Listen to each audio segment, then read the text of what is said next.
Well, good morning, everyone. Good morning again for everyone in the room. We already chatted before. But good morning to everyone on Facebook Live. Thank you for being here.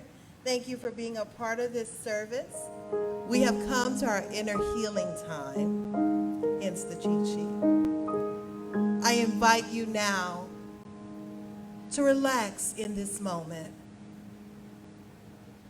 Take a deep breath in. And as you release the breath, allow any tension or stress that you may be holding in your body to just ooze out of you. Pay attention to your forehead or jaw, your chest or shoulders, your hands, maybe your hips or legs. Just let your body relax in this moment. Letting go and setting aside anything that you may be holding in from this week or any anxiousness for the week ahead. Just release it in this moment and allow yourself to be here now. Universal love enfolds me. Universal wisdom inspires me. Universal spirit enlightens me. Universal power encircles me. I am one, and all is well. As we begin the inner healing process, let me invite you to relax in quiet confidence, opening yourself to the miracle-working higher power. Now symbolize the unity of your thinking and feeling nature by touching your chest with your right hand, and let my words act as your own for your own inner healing, acceptance, and receptivity. I acknowledge that there is a power, intelligence, and wisdom greater than my own. I am in the midst of it, and it is in the midst of me, sensitive and responsive to my every thought, word, action, and feeling. I now make this true for myself by saying aloud, I acknowledge. Acknowledging the higher power working through my life, I admit that I am personally responsible for solving my own problems, while being guided and assisted by something greater than myself. As I am ready to surrender the conflicts of my ego to the wisdom of the infinite presence, I simply speak these words: I surrender. Knowing that forgiveness is the key to unconditional love and the feeling of heaven, I now unconditionally forgive anyone and everyone who has ever injured me in any way, real or imagined. And I now forgive myself for all of my mistaken judgments and their resulting actions. From my deepest level of understanding, I now say, I forgive.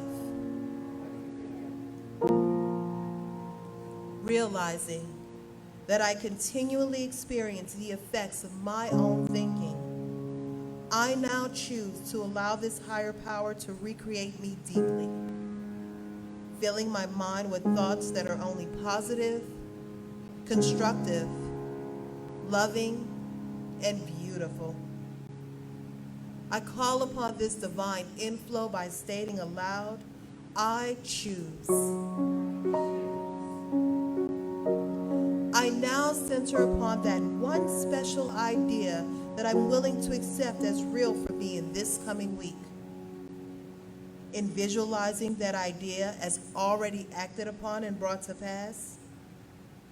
In seeing my idea become a fact of my experience, I enjoy the happiness and peace of my thought fulfilled and gratefully speak these words. I accept. Knowing that I have an everlasting place in the midst of the power that sustains all creation, as well as the support of all those around me, I allow myself to relax in the peace of fulfillment and gratitude and say, I release. Now, in my mind's eye, I envision the presence of someone near and dear to me. This can be a friend, a family member, a teacher or mentor, someone who has touched my life in deep and loving ways. Someone who may not be physically present in the room with me this morning. I turn toward that image in my mind's eye and say, I'm grateful for the good in your life. Now I open my eyes, turn to the world around me, and joyfully speak to anyone physically present in this room or virtually on the broadcast, and share in confidence and gratitude and say, I'm grateful for the good in your life. So, good morning. Shall we commence? Numbers, huh? I'm supposed to have numbers? Yes, you are. That's what I'm supposed to have. Yes, sir. 171 households comprising 551 individuals were fed by our volunteers yesterday in 2 hours in a junior high parking lot. And man, it was hot. And you get out there at 7 o'clock in the morning and you think, well, it's 7 o'clock in the morning. It won't be hot. No, it's hot. It's kind of dark, but it's hot. And I'm a little sore today. You a little sore today? Yeah, I'm a little stiff. I've got some muscles, got workouts that don't usually. And what you want to do in a case like that is keep doing that, rather than say, ooh, my back hurts, I must never lift anything again. And the same is true with spiritual muscle. We have to use it or lose it, right? Use it or lose it. So this month we've been working through a book called In Tune with the Infinite by Ralph Waldo Trine.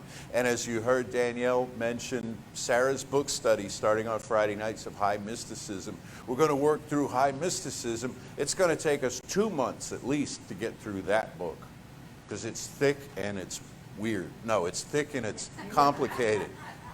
And she had a mind, Emma Curtis Hopkins, the author, did. And she had a breadth of education that was stunning. And so she brought in images from across the world, all different spiritual traditions and mythologies and so on, all behind the same point that Trine makes without going any of those places. He just kind of lays it out there and tells it like it is, that there is a power within us that most of us call God, or some synonym thereof, that we can discover and use and also be used by. And in the using of it, it looks like and feels like that garden that they were singing about. There's a beautiful garden where dreams come true, and there are all kinds of wonderful things happening there, but it also looks like facing a storm. It also looks like stepping up when it's time to step up. And to step up repeatedly, and to step up in a way that is not final. We did not yesterday end hunger on the planet. We didn't end hunger in Tamina Oak Ridge for good. We fed people for a week. We fed hungry people for a week. And those people will want feeding again next week. and another group will be there, and another group after that. And yesterday there were, I think, 3, maybe 4 different groups. 4. There were 4 groups serving in 4 different locations. One that started right when ours ended, and one right after them, and another one after that into the day. And so there are needs that you meet in this life that don't end. They continue. Have you found this to be true in your own personal life? You solve a problem. You know what happens? There's another one right behind it. You get Monday out of the way. You know what happens then? Tuesday. And all the stuff you put off from Monday or last week lands on Tuesday. Kick it aside and it'll be back Wednesday with some friends. There are always more things to do. Here's another thing you discover in life, is that when you get really good at something, it's time to do something else. When you have it handled here, say at your work, you're really good at your work, then you get different work to do that you don't know how to do as well. This is called learning. It's called stretching and growing. Sometimes you get really good at your work and they say, well, now we need you to be a supervisor. Now we need you to be an officer. Now we need you to move into checking the work of all of these other people. And suddenly you're like a newbie. You don't know. You don't know what you're doing until you get comfortable with that, and then something else comes and gets you. And this is how it continues. And you know what else I believe? I believe it continues like that even after we step out of these bodies. And my grandmother used to say this. She said, the last thing I want to have happen is I just wind up on a cloud playing a harp. Because that strikes me as really boring. And so, I agree, and I don't think that's what happened. I don't know. But I think that what happens is we get more to do. We get more to do. Well, here's what you sort of perfected in earthly life. So here's a new task, or here's what you didn't. Here's the stuff that you avoided, and you get to address it now in a new and different way. All of this supposes the existence of one frame of reference, one power in which we live, that many of us call God. And it further supposes that the capacities, the abilities of that one to create exist in microcosm within each of us. And we go over this a lot, I do, on Sundays with you, how this one power is seeking expression through each one of us at the level of our local personal self. In other words, you're not asked to make a planet. You're not even asked to make a tree. These things are operating independently of your creative power. In fact, there's even a lot of stuff going on inside your physical body that you're not really in charge of. It kind of just does its thing. I don't know how to create digestion, but digestion is happening. I don't know how to create circulation. Circulation's a little easier to understand than digestion. So I think of what's under the hood of a car, But I don't know how to manage it, so it's taking care of itself. And I can go to sleep at night breathing and keep breathing through the night and wake up in the morning, I have involuntary systems. I have quiet systems in my body that I'm not in charge of. So an awful lot has been handled. But I am responsible for this. The conduct of my own experience, the conduct of my own life, what I'm going to do next, and as this teaching points out, what I'm going to think about, because what I think about I tend to bring about. What I'm going to think about, what I'm going to get excited about, what I'm going to feel, where I'm going to go in my feeling nature. What I get involved with emotionally, I tend to magnetize toward myself. All of us do. What I tend to get involved with emotionally in a negative way, like resistance, I tend to magnetize toward myself, like all of us do. Because the principle of creation within the self does not understand the difference between positive attraction and negative attraction. It only understands what we dwell on and give our feeling to. And obviously you can do that in a positive or negative way. A negative way would be resentment, regret. Sit there and think over your life and all the mistakes you made and what a fool you are and all of this, and you sit there and brood on that. And you know what happens? Spiritual law responds by corresponding, and it brings you more evidence that you're right. Alternatively, fill yourself with the praise balanced with humility for your own life. I did the best I could knowing what I did at the time. I really stepped up. I helped some people. I withheld judgment when I could have judged. Think about this. Dwell somewhat on this. Your heart opens. And spiritual law says yes, and it agrees with you, and it draws to you, magnetizes towards you. More of the same. More opportunities to serve, but also more strength to meet the opportunities to serve. If we didn't have the strength, the opportunities wouldn't do us much good. Then you get beaten down. Then you burn out. You know, if it's just one opportunity after the other to help somebody, but you don't have an inner well that you're drawing from, it grinds you down. So you get both. You get the opportunity to serve, and you get the capacity to serve, the power to serve. So somebody was asking me over the weekend, they said, what can we as spiritual beings do to turn away the hurricane that's heading toward Louisiana, that's making landfall right now? What can we do about this? Can anything be done about this from a spiritual basis? And the short answer is yes. And the longer answer is yes, but.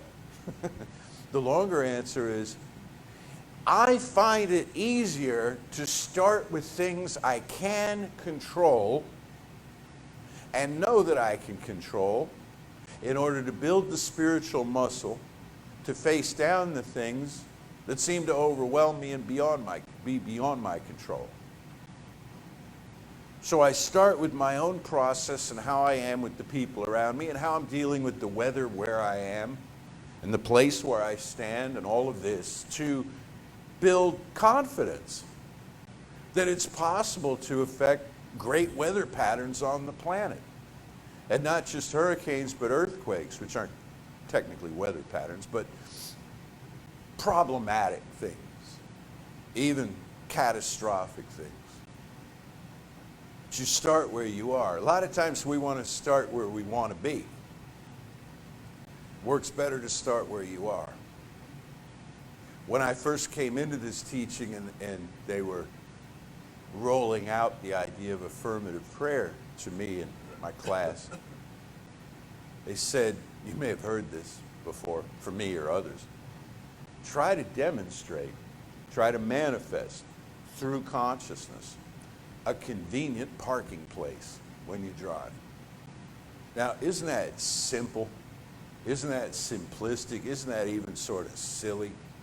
They said when you feel like you've got that going on, then try to manifest hitting green lights, which you can actually do in downtown Houston, but anyway, other places, try to manifest green lights. Isn't that silly? Yes and no. Yes, but.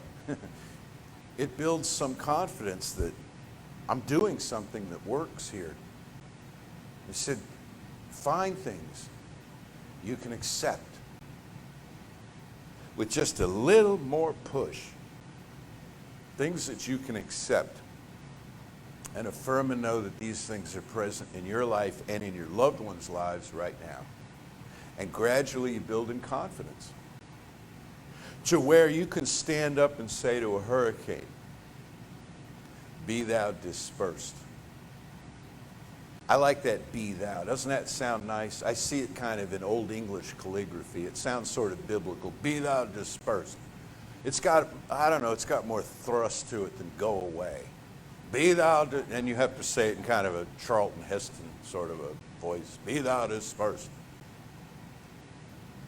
There's no reason why these things can't. The winds can circle in a different direction. The whole thing can fall apart. It happens all the time. It happens all the time here.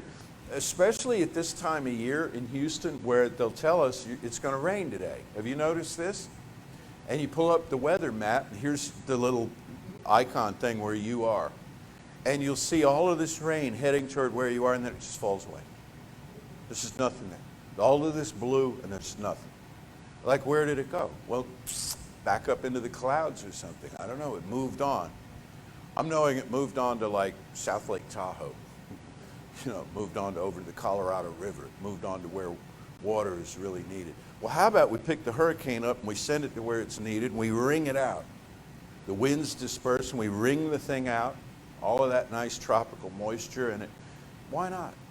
Why not? You get enough people together believing that kind of thing, a strange thing's going to happen. And the same is true of world hunger, and the same is true of war. A strange thing's going to happen. How it might look is that war just ends, suddenly everybody's fed, and the weather's beautiful. Or how it may happen is that ideas jump into the minds of people who have created a baseline for these ideas to occur. A place for them, a landing strip in their minds and hearts for these ideas to come in. And suddenly somebody says, say, I know the science of how to turn around a hurricane. Suddenly there's a way to grow food and distribute it where everybody gets to eat. Suddenly there's a way to resolve conflict where people don't have to take up arms against each other. That's how it works. Somewhere in there from immediate sort of magical looking change to incremental change based on discovery, invention, and new learning. And either way, it shakes out the same. There's a healing there.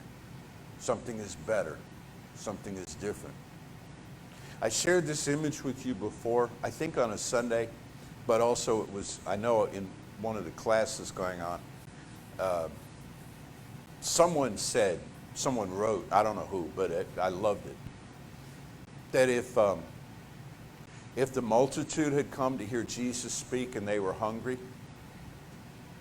the multitude that's generally numbered as 5,000, but it doesn't say that, it just says a multitude.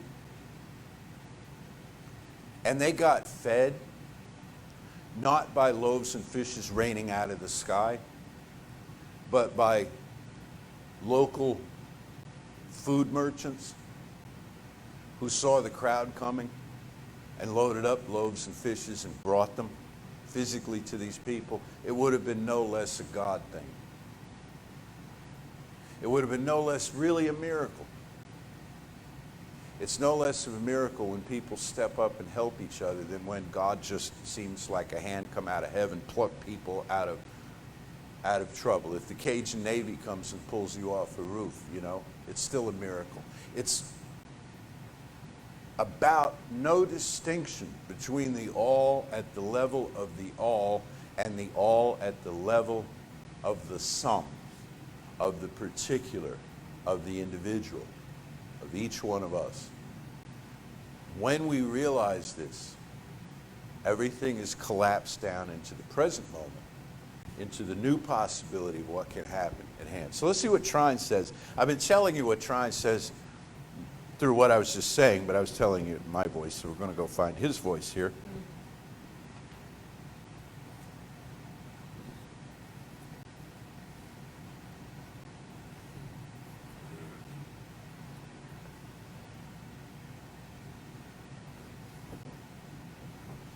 I like that one, but there's something else I was going to read. Huh. There's so much in here. How long you got?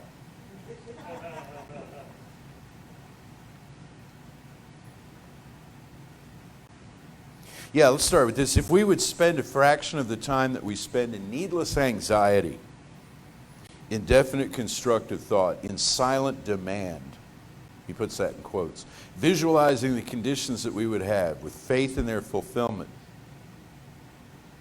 we would soon know that the master's illustration of the carefree bird It's a parable of Jesus. It's fact and not fancy. It is, he said, what life should be. The little time spent in the quiet each day, alone with one's God, that we may make and keep our connection with the infinite source, our source in our life, will be a boon to any life. It will prove, if we are faithful, to be the most priceless possession that we have. Key concept in there to me is one's God. He didn't say my God. He didn't say Ralph Waldo Trine's God. He said your God, the God of your understanding. If it's not the God of your understanding, you're not going to feel comfortable with it. You're not going to feel like it really is God. So what's your understanding of God? That's what you want to spend time with. And that's the conceptual vision of it. The practical vision of it is each day, spend time each day. Cannot emphasize this enough. Spiritual practice requires regular participation. If I do not want my back and knees and feet to feel more or less like hamburger, after I've spent a mere couple of hours picking stuff up and moving it, if I don't want to experience that again, the best way is to do it today. And again tomorrow, and then the day after that. And then there'll be strength there, and there'll be dependability there. If I wait another 3 months till the next food event, avoiding any kind of physical exertion, I'll be back complaining to you the next day about how it feels, which I'm not complaining because it's a good pain. It's a good hurt, you know, when you do this kind of stuff, you do this kind of work. But you want to build a spiritual basis in your life. It requires daily practice, daily meditation. He says in here, material. I had 3 different talks prepared for today, so it's going to be a while. No, you need to have you out of here in an hour for the benefit of our viewers at home. Materialism leads naturally to pessimism. And how could it do otherwise? A knowledge of the spiritual power working in and through us as well as in and through all things, a power that works for righteousness, leads to optimism. Pessimism leads to weakness. Optimism leads to power. The one who is centered in deity is the one who not only outrides every storm, but who through the faith and so the conscious power that is within them faces storm with the same calmness and serenity that they face fair weather, for they know well beforehand what the outcome will be. Face the storm with the same inner confidence and conviction as you face fair weather. Because back of it all, the sun is shining. Back of it all, there is this one power. Materialism leads to pessimism, and I'll tell you why. It's because material stuff goes away. All of it. Not all at one time, but all of it eventually, in staggered intervals. And so, when you seize on to stuff and you say, this is mine, give me that. Oh, no, I have it. And you don't. It goes to dust in my hands. And I start, there's nothing I can trust. Everything ends. Everything is finite. And I get sad. I get depressed. Mournful. But when I realize there's a principle back of creation that does not go away, that does not even change in the way that it delivers the goods, in the way that it translates spiritual concepts into physical form, the way that it is done forever, and that it's going to keep doing this, whether or not I acknowledge it. It's going to keep doing this in the life of every person on the planet. That leads to optimism. I mean, like in this teaching, we have this really naive but beautiful idea that everybody is a godling. Everybody's a godling, and some of them know it. I said a couple of years ago, this idea came to me, and it's become kind of a motto or something. So there are only 2 kinds of people you're going to meet in this world. The people who know who they are and the people who are about to know who they are. The people who know who they are are the ones that immediately your eyes light up and their eyes light up and it's all good. And the ones who are about to are the ones that look like trouble. The ones who look difficult. And they're about to.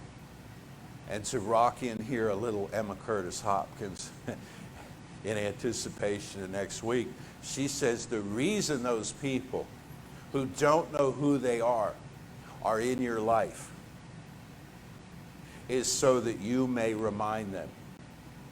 They came to you for that purpose. That's why they crossed your field of vision. As she very famously said, when asked by a student, is there anyone I cannot help through this work?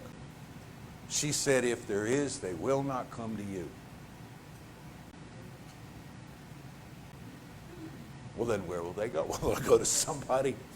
They'll go to somebody who's on the right frequency for them at this moment. Who's got the idea that they need. Who can see past the limitations and stuff. And so people come to us to point out to us our own judgments. More Emma. She says, if you look out on the world and all you see is troubled, difficult people, these are your own judgments coming back to you. It's not about those people. It's your opportunity to turn and praise creation in the form of others. And if people come to you with difficulties and stuff in life, well, it's because you have something. You have some idea for them that can be silently expressed. I don't mean necessarily advice. In fact, often it's not advice. Well, here's what you ought to do about that. Let me tell you how. No, it's just the silent knowing of oneness that you can exchange with people in very quiet ways, as we've learned in the last couple of years, wearing masks. Just through the eyes, You try to give them advice and it comes out, blah, blah, blah, blah, blah. So you just open your heart to the world, and it works better. And one last piece of Trine for you today. Would you like a piece of Trine? No thanks, I already had one.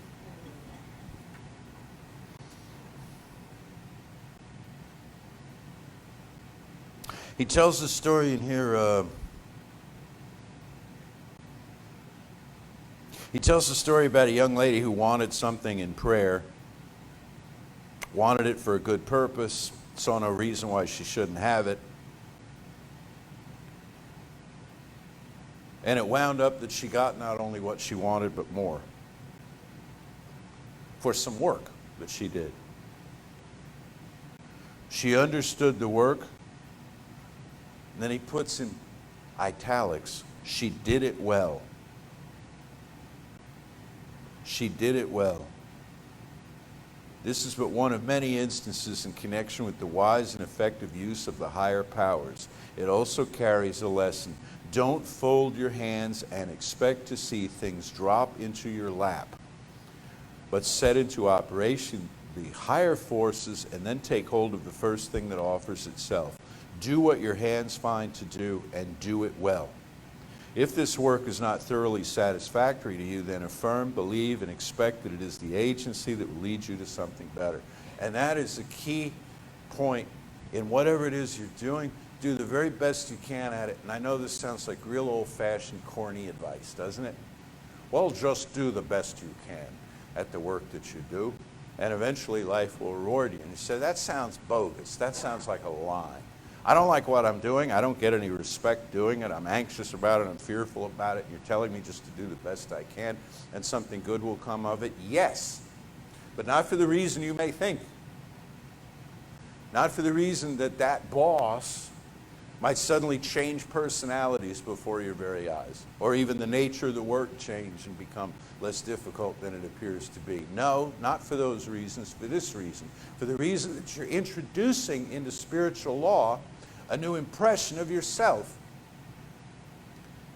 I heard this line the other day from kind of an orthodox speaker who said, it isn't so much that God doesn't judge, It's that God judges you on your self-image alone. Now, I don't personally believe in a God that judges, but I get the idea. If it had anything to work with, it would be how we feel about ourselves, not how we're supposed to feel, not how we used to feel, not how somebody else tells us we should feel, but how we do feel about ourselves. That's what it works on. And it works in the present moment and the present tense and the present voice and everything else. And so if I affirm to myself, I love this work, while I'm standing there in the tar pits, while I'm standing there in the, I don't know, the worst place you could think of possibly to work. I love this work. You're introducing into the subconscious mind an idea that is limitless, and it takes it and runs with it, and it manifests wonderful work that you love to do. And the worst job that I could think, well, maybe not the worst, but one that came to mind, is one that I saw written up in Texas Monthly some years ago, and it was an article on weird, awful Texas jobs, okay, that people do. And some of them were kind of grotesque, but this one struck me as out in, the wilds of Texas, particularly West Texas, where there's, I think it was Red Skelton said, miles and miles, nothing but miles and miles. Long highways. Well, when you change lanes, those little button things, they go boom, boom, and they wake you up. They tell you, I've just changed lanes. Those little button things have to be glued down by hand. At least they did when this article was written.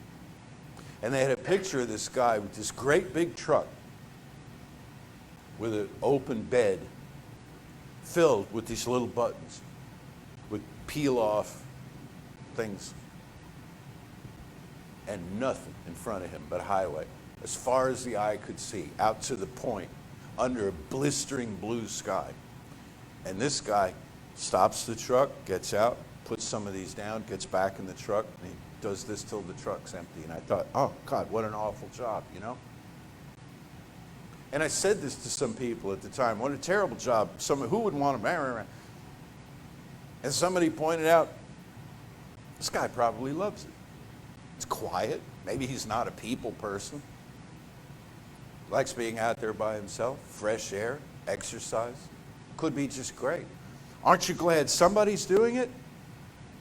Aren't you glad somebody's doing the jobs you don't want to do? So this stuff gets done? Dangerous jobs, filthy, nasty jobs? Well, to them, perhaps, it's something that they're passing through. I've had a few awful jobs. I had to clean swimming pools one summer using muriatic acid. Ugh. It's toxic. This is back before a lot was known about interactions of chemicals and stuff. I survived it, It's a miserable job. But it was high school, and it was something, on and on. So people pass through different phases in order to move on to great things, or it's not so awful to them, and they love doing it, and they get to keep doing it. But either way, something is being introduced, positively or negatively, into subconscious mind about what comes next. And that's what I want all of us to think about in the coming week, if you wouldn't mind. And I wouldn't ask you to do it if I didn't think it was good for you. Is ask yourself, what am I introducing into my subconscious mind about how I choose to be in this life, as though I were already being that? What am I getting excited about? Where is my spiritual power? All of these questions are this. You don't have to write all this down. They're all the same question, phrased different ways. Where am I putting my energy? Where have I hidden my energy that I can take it back from? Do I have energy leaching out of me back to the past, to the foolish things that I did years ago that cannot be undone now but do not have to define me? Can I bring that, reel in that power back? Have I handed off power to people who've hurt me, people who've scared me? Have they run away with the power and I can't get it back from them?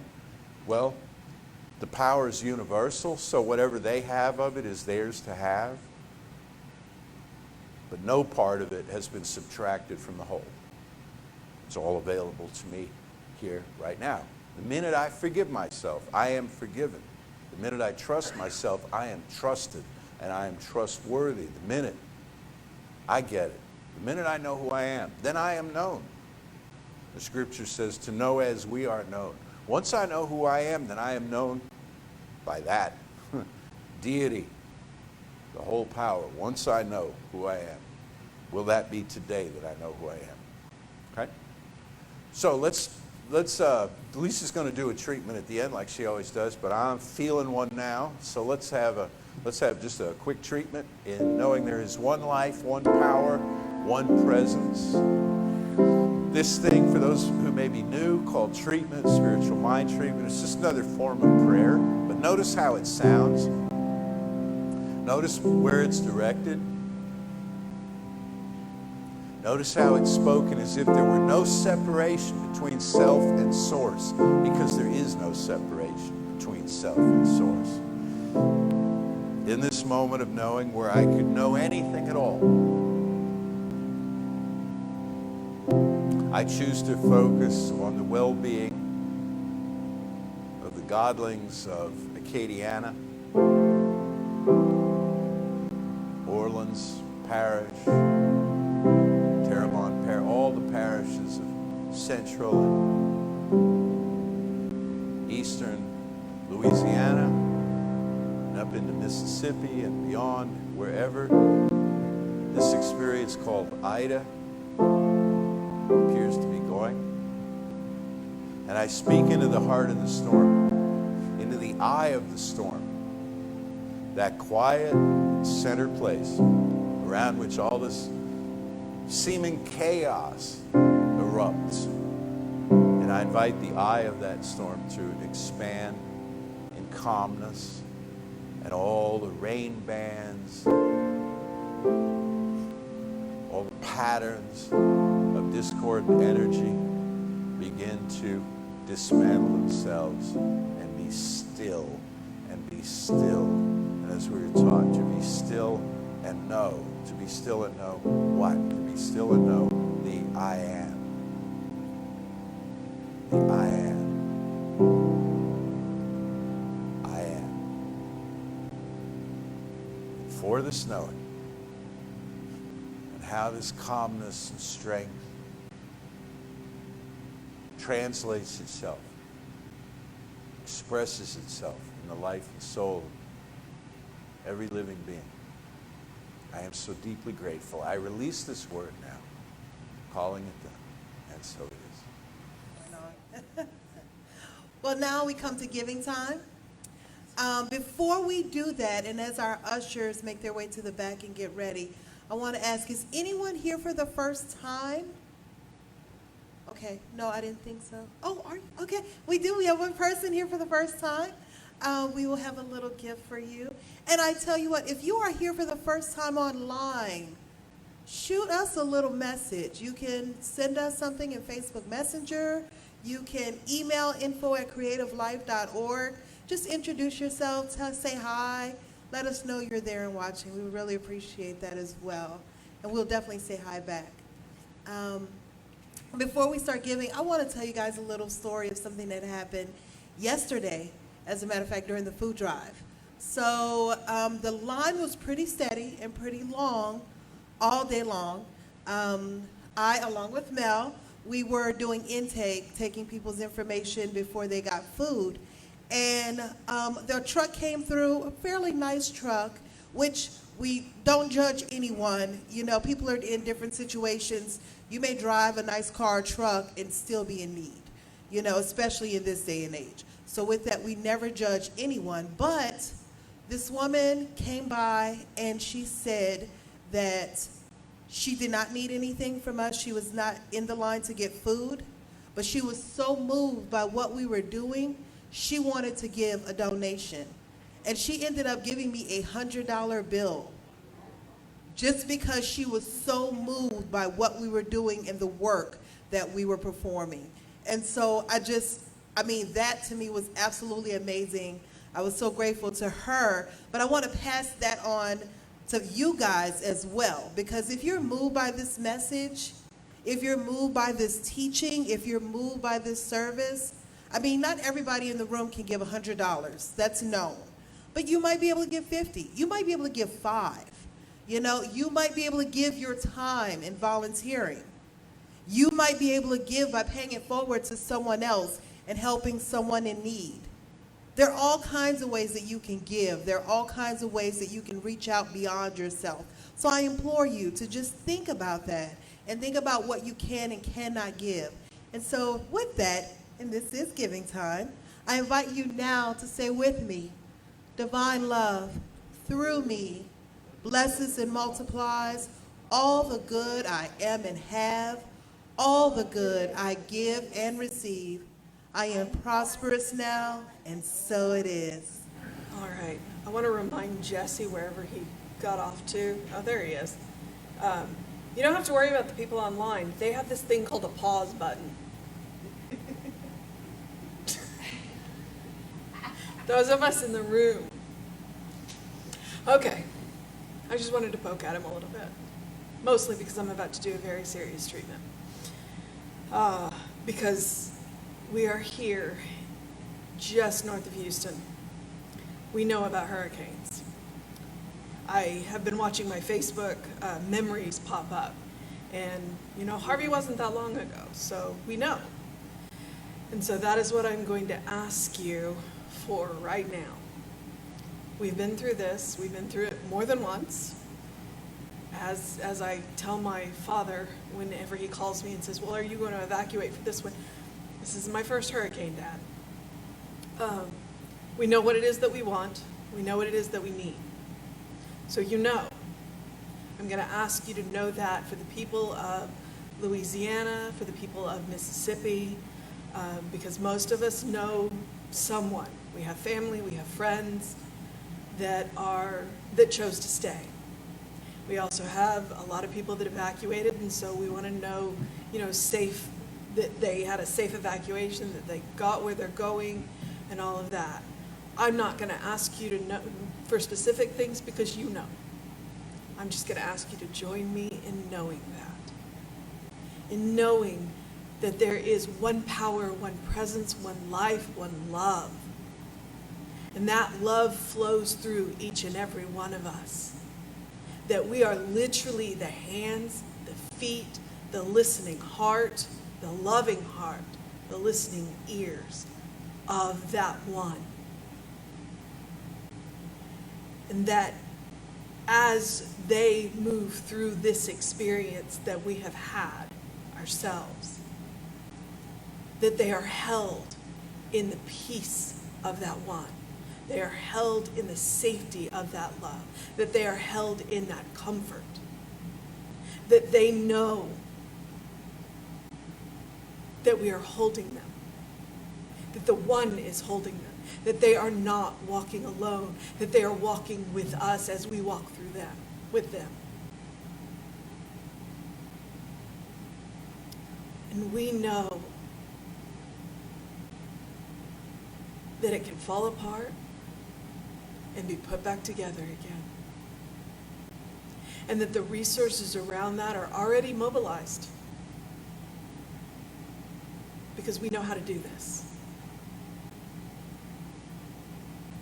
And so in the knowing of that love, in the knowing of that peace, in the knowing of that comfort, not just for the people having the experience in Louisiana, Mississippi, but for their families and their friends all over the country and all over the world. We hold them in our hearts. We hold them in the one. And I know this with gratitude. I know this with peace. I know this with love. I know this with comfort. And I know that it is so, even as I speak these words, because there is no time and no space in God. And so it is. So it is. Say with me now, something wonderful is happening through me. Something wonderful is happening through me. I feel it in my body. I feel it in my body. I feel it in my mind. I feel it in my I mind. feel it in everything I am. I feel it in everything I am. I choose it. I choose I it. trust it. I trust it. I use it. I use And it. I love it. And I love it. So it is. And so it is.